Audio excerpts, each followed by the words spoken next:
They know if I'm winning, we all shine. Sure, my people got a plate at the table before mine. That's brunch on Sundays. This one's different. What is up, guys? Welcome back to CageChat MMA. We are here to recap UFC Vegas 41. Of course, sorry it's taking so long during the week, work, commitments, etc. As we're filming this later on into the week. But I did want to make a comment on the fight and the event as a whole prior to going into UFC 267, which will be previewed later tonight when this goes out. It'll be Friday and then we'll do the preview. And we have got the UFC 267 watch along going on Saturday, of course. We will be joined by the MMA Casuals, of course, a fantastic podcast that I've taken a couple of appearances on, spoken to the lads, great guys, Gary and Sam, of course. So I think we'll have Gary on for the UFC 267 main card, fantastic main card. We've got Shemaev fighting, we've got Dan Hooker, Makhachev, we've got Jan Blachowicz, and Glover Teixeira going for the light heavyweight title. Of course, we've got Petr Yan versus Corey Sandhagen for the interim bantamweight title. So make sure to hit that subscribe button. Make sure to go hit MMA Casuals as subscribe as well. Fantastic podcast. And let's get into the UFC Vegas 41 recap now. Of course, this one going into the week was one that was very much... There's a lot of talking points, weren't there, with Paulo Costa, almost purposely coming in and not making weight, or the contracted weight of 186 originally. And that left a lot of bitter tastes in the mouth of fight fans. Of course, Paulo Costa has become quite known with making excuses recently. In the past year, of course, he lost to Israel Adesanya at 253. Of course, he claimed he was drunk on the night for that fight, and that was his reason why he lost, or drunk prior the night before the fight, after weigh-ins. Going into the fight, he was hungover. But this week, he did make a valid point, but nonetheless, the way he went about it was very wrong. He could have said, I don't really feel like cutting weight 2, 3, 4 weeks ago. Let's make it at 205. Marvin Vettori would have agreed to that because Marvin Vettori is an absolute stud. He's become one of the fan favourites this past week. But he left it till Wednesday to say, I actually can't make 186. Sorry, Marvin Vettori. Get to it at 195, and then on Thursday, I think it was then... Sorry, I can't make 195 anymore. It's going to be 205, and that's where the weight we settled. So it showed incredible unprofessionalism, and he got saved by the fact that the fight that both of these two gave us at the weekend was phenomenal. It was an absolutely incredible fight, and that was shown. We saw heart from Paulo Costa. We saw, heart from Marvin Vettori, a fantastic chin for surviving those head kicks repetitively as well. Especially in that third or fourth round where he got hit rock hard with that head kick. Landed clean and Marvin Vettori just ate it. I thought Paulo Costa was getting ready to quit in the first and second round. Marvin Vettori came out angry, aggressive as he usually does, but he was laying it on Paulo Costa, and you're thinking, Paulo Costa's not here. Maybe that's why we had all the antics going into the fight. Paulo Costa's just not mentally checked into this one. But he proved out and pulled out of the bag with that third and fourth and fifth round, and we saw the decision. But I did think at the start maybe Paulo Costa just wasn't there. And Marvin Vettori was present all throughout those 5 rounds. You can see that. So I do give props to both of them, and there is a legitimate conversation now to be had about the weight cutting process. We've been given a fantastic fight at 205 between 182 185ers, or usually 185ers, but they haven't had to cut down those 15, 20 pounds they would have done Thursday night, the Friday morning, to make the 186 limit for a middleweight bout. But Paulo Costa does raise a good point, the fact that maybe we need to limit the weight cutting process so much. Maybe we introduce a 195 pound division. I'd like that idea personally. Maybe we bump everyone up in division and you fight your appropriate weight division compared to your body mass, your muscle mass, your bone density, etc. The UFC PI can help with that now, with that level of science and technology that they possess. They can make sure fighters are directed and contracted maybe to fight at a certain weight division. You can't go lower than X and you can't go higher than X maybe for health reasons. Maybe that's a way of dealing with it. Maybe you can only go 10 pounds either way, etc. outside your average walking weight, let's say. So there is a conversation to be had. It's unfortunate it was created under the circumstances because obviously Marvin Vettori did get the short end of the straw. He was making a camp preparing for 186, and 2 days before he was supposed to weigh in, he was then told he can, pretty much got the weight cut, but he'd already prepared to be at 186. Now, I don't know what he was on Wednesday. He could have been 195, 196, and eaten up to 204 for Friday. But he definitely showed that he's a fantastic competitor, and he put on a fantastic performance, and that was displayed in the statistics. Was 172 strikes to 269, 214 out of 373 there for Marvin Vettori. Obviously 163 significant strikes out of 260, and 190 significant for Marvin Vettori out of 346, and obviously one of them got a takedown apiece. And Marvin Vettori came out right there with the decision, and also, of course, there was a point deduction also. And let's not forget, this is now the fourth fight in the history of the UFC for the highest number of strikes landed, I believe, or thrown. And the only man who stopped and he's been at the top of it was Max Holloway in 3 fights that he's had. I believe Poirier, Keita, and maybe Aldo too. I don't remember off the top of my head. But I know he's 1, 2, and 3, and these two are fourth in that table. And it really did show the level of the fight. And we was coming away buzzing, especially in the UK. It was a good prime time. I think it was about 11 p.m. by the time that fight had finished, or half 11 by the time it finished. And you're there going, wow, what an incredible fight. Now, for me, Marvin Vettori deserves to be compensated hugely for this saving of the bout. Dana White came out in the post and said it was pretty much all down to Marvin Vettori that this fight went ahead when it did. Personally, for me, I'm making the backup for Robert Whittaker versus Israel Adesanya 2. That's supposedly going to be happening in February.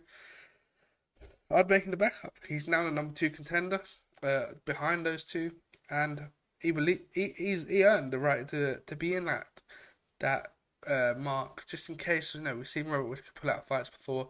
Israel Adesanya never could get an injury before during camp, but we saw it with Kelvin Gastelum and Robert Whittaker, albeit that serious medical issue for Whittaker with that hernia. But Marvin Vettori, I'd say right, heal up after what was a battle and get ready for that February pay-per-view, and just get ready to weigh in. Maybe we'll give you a co-main event slot or a fight on that main card also, but just get prepared in case something goes wrong with Whittaker or Israel Adesanya. Personally, that would be my sort of guy. I saw him. Obviously, you got Brunson versus Cannonier already booked up. There's talks about him fighting Sean Strickland. Yes, that'd be a good fight. Sean Strickland also lost his fight in terms of preparation to Luke Rockhold, because Luke Rockhold got injured and had to withdraw from the bout.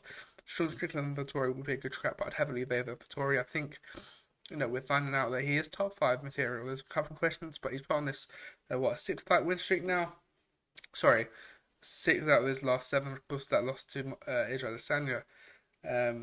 He's in a fantastic run of form. And he did go 5 rounds with the champion. Paulo Costa got finished by the champion, so it shows the levels of this middleweight division. For Paulo Costa, I agree that he should have to fight at 205. I'd almost give him one more sort of allowance to fight at 185, see where he's at. But he definitely does have a future at 205. Whether that's in the immediate future, I would say it should be after what he caused this week, or last weekend, sorry. But you never know. Maybe they give him one more chance to fight at 185. Maybe give him a Darren Till, the loser of Brunson or Cannonier. Maybe you give him that sort of fight. Maybe Sean Strickland even. But you don't want to be giving him a main event. You don't want to be giving him too much praise. But definitely, you could give him a Dominic Reyes at light heavyweight. You could give him someone of that caliber.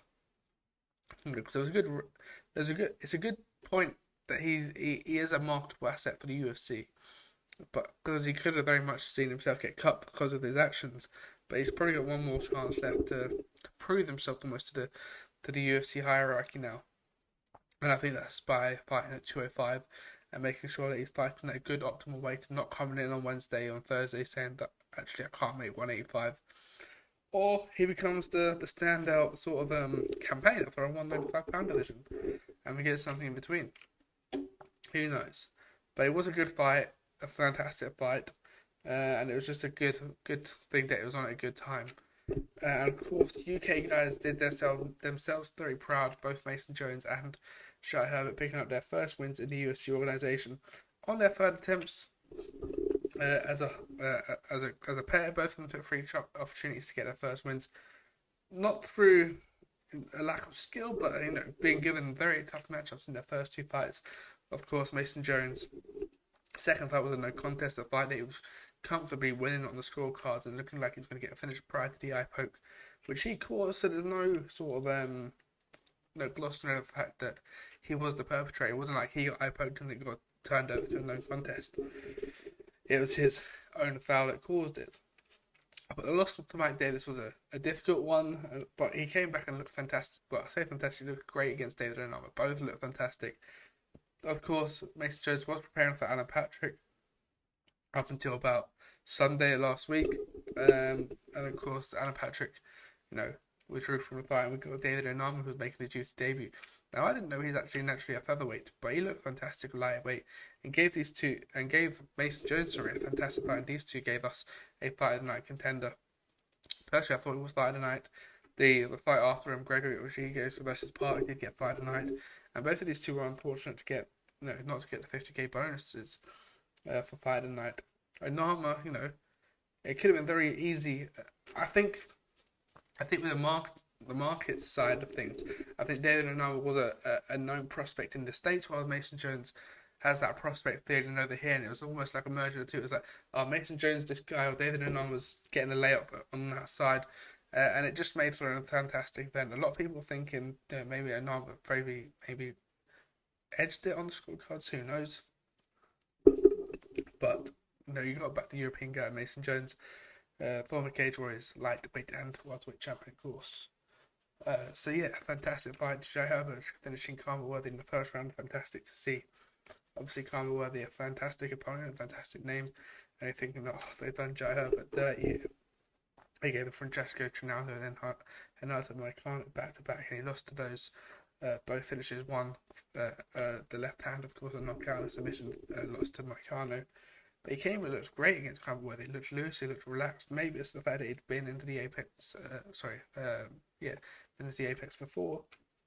Maybe it's the fact that he's now full time and been full time for a while. It was only up until his debut that he was still working scaffolding and mixing work and training as a fighter and as an athlete. But he put on a fantastic performance and beat a good name in Campbell Worthy. Both of these were coming on off the back of the two losses, both looking at maybe their futures in the UFC. Especially Jai Herbert, if he'd lost that finish again, he probably would have got cut, as we've seen with recent Key and with Destis Bukowskis. The UFC hierarchy being ruthless with the Cage Warriors prospects that they've signed. Obviously, he's lost to Ottoman Zaita and Markion, this Campbell Worthy, and now, of course, Jai Herbert. So it'll be interesting to see what happens next. It's the first time he's lost 3 in a row. He, prior to that, the most he'd lost was 2 in a row, and he'd bounced back on good win streaks. So yes, good to see the Black Country Banger getting his first win. And if you've seen Liam McCourt's video, the fantastic scenes from his wife also, where I think they were watching in Birmingham at the time. Hadn't travelled over, of course.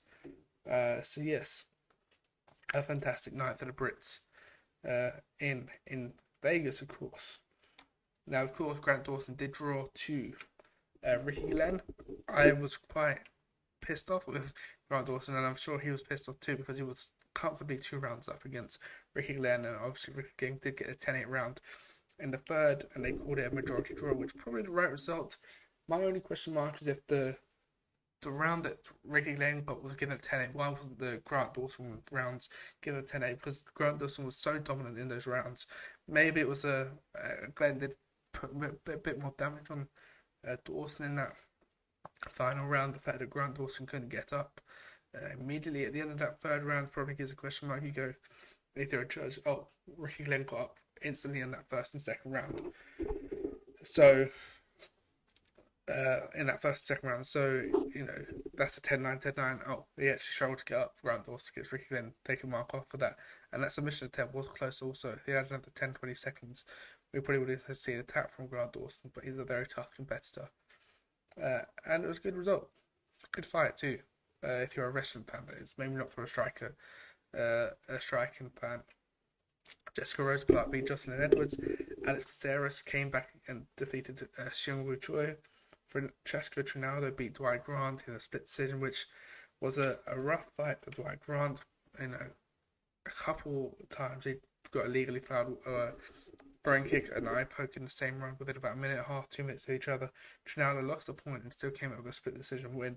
Nick Negumereanu beat Ike Villanova. Gregory Rodriguez gave us a fight tonight with Junior Park. As I mentioned already, Mason Jones beat David Onama to back the Ricci beat Maria Oliveira. Jamie Pickett beat Loriana Stropoli. Jai Herbert beat Clark Worthy. Jeff Molina beat Daniel Silva.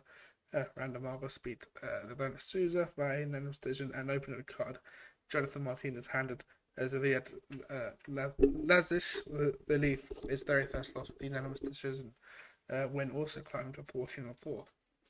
So yes, of course, let's not forget to mention Fedor beating Timothy Johnson inside a minute at Bellator 269 this weekend.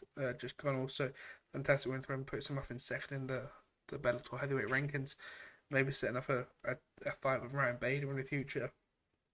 It's an interesting position he's put himself in. A lot of people are going to say he probably should retire, but he put in a good victory in his home country in his backyard at Moscow. Of course, a fantastic sight to see, and he's an absolute legend. Obviously, DC came on the hot water for his comments about him being average in the UFC between 2009 and 11, when the likes of Cain Velasquez were at the peak of their powers, you could say, which would have been interesting. It's a little bit disrespectful to the Fedor, but of course, DC is also obviously friends with the likes of the Velasquez training partners, even. But you could definitely see it's a question to be made, and it would have been interesting to find out where Fedor would have mixed in with that group. Of course, there was talks about him fighting Brock Lesnar, and that's Dana White's one of the biggest, not regrets, but one of those fights he wished he would have made was Fedor and Brock Lesnar, which would have been a fantastic match-up to see in the octagon, how those two different styles and personalities would have blended together. So yes, I'm going to leave it there, guys. Make sure to hit the subscribe button, of course. Make sure to go drop us a follow at CageChat MMA on Twitter, Instagram, and Facebook. And I'll see you guys on the next video.